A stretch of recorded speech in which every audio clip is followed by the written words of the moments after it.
With 25 new walls for Town Hall 10, there's a lot of farming to be done, and these attackers are doing it millions at a time.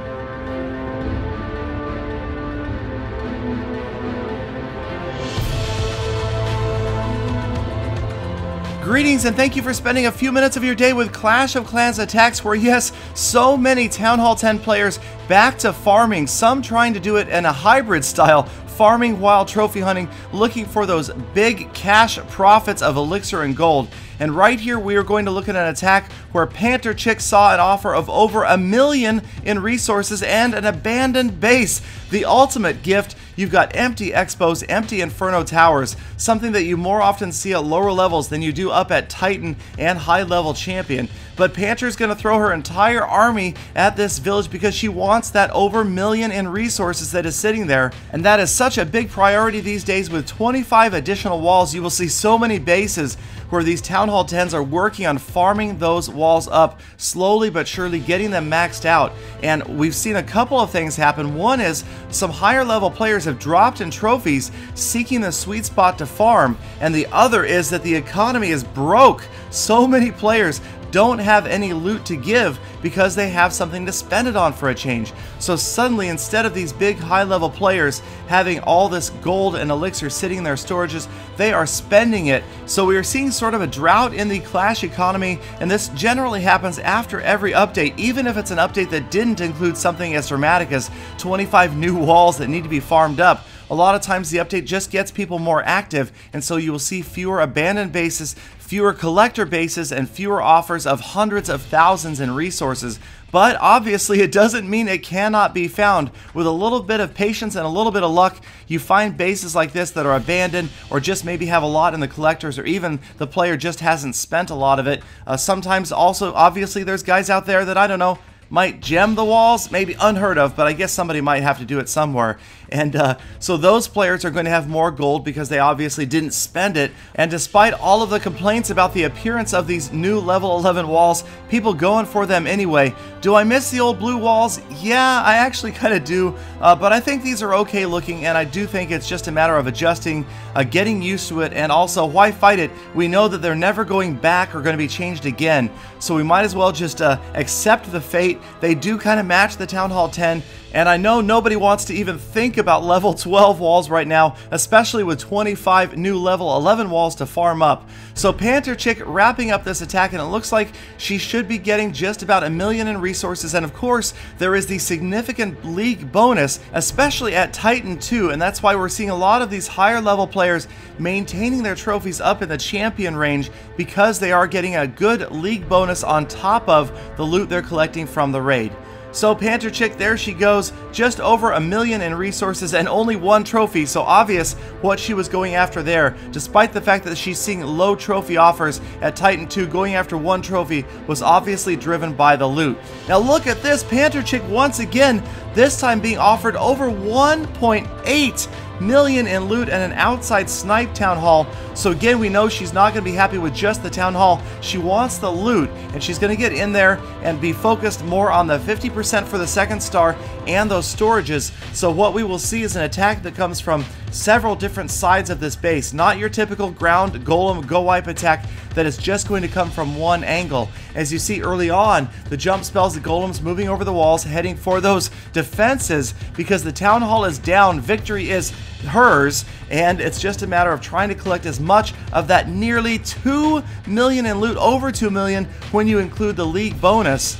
So again, you see there's at least one golem and the clan castle yet to be deployed, the heroes as well, another jump spell, rage, freeze, poison, collecting some down here out of these collectors, but instead of sending the rest of the troops in, she's trying to come in from different angles and go after more of the full storages. Here comes the Archer Queen on the top left, because this is a collector-rich base as well. The elixir collectors, the gold mines, very full of loot. So the last golems coming in from the top of your screen, going in after another entry point, and Panther Chick again just proving that you can do both at once. You can be hunting for trophies and collecting loot. There is the clan castle on the far right, so really a 4-point attack on this base, trying to get in after those storages and collectors as best as possible. You can see even with 40 seconds left in this attack and a queen at full health, she's well over $1 million in loot. There goes the Iron Cloak Fist Archer. There goes the Queen's ability, taking out more structures, 1.2 million in loot, and she's using the freeze spell on that destroyed building and the clan castle there. So, well, she admitted not the most proficient attack necessarily, but it worked out. It was great loot. Panther Chick farming for those level 11 walls, wrapping up this attack, taking over 1.2 million in resources, plus the league bonus for Titan 2, which is significant. Well done, Panther Chick, on her way to a maxed out base. So speaking of maxed out bases, here is Raukoi attacking that player there from Killer Instinct. Again, an outside town hall and a player obviously on defense hoping to farm walls. But look at the amount that's available to Raukoi.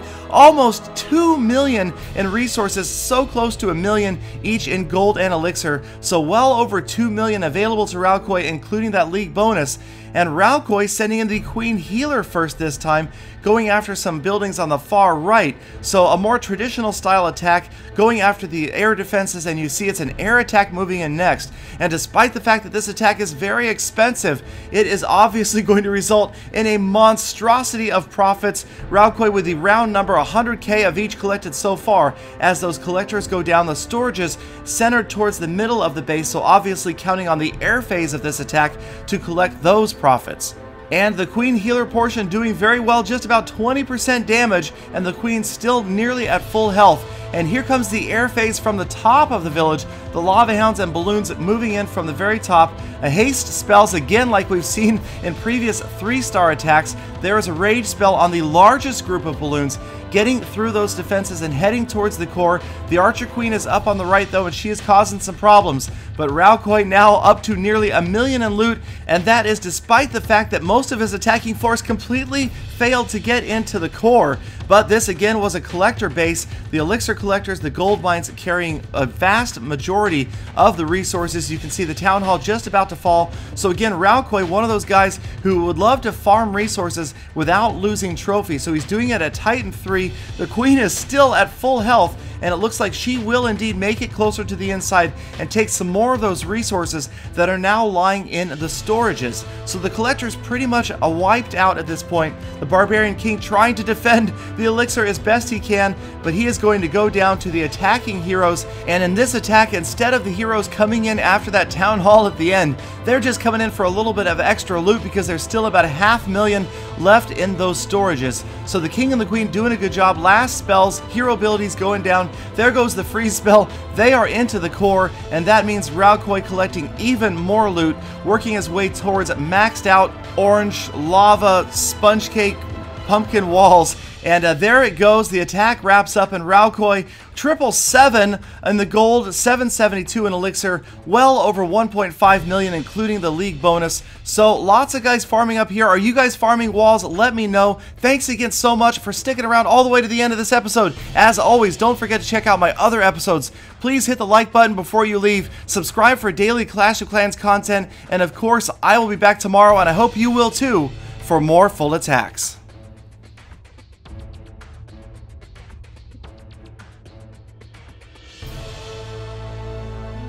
Galadon, what does farming mean? I just click on the gym box. Farming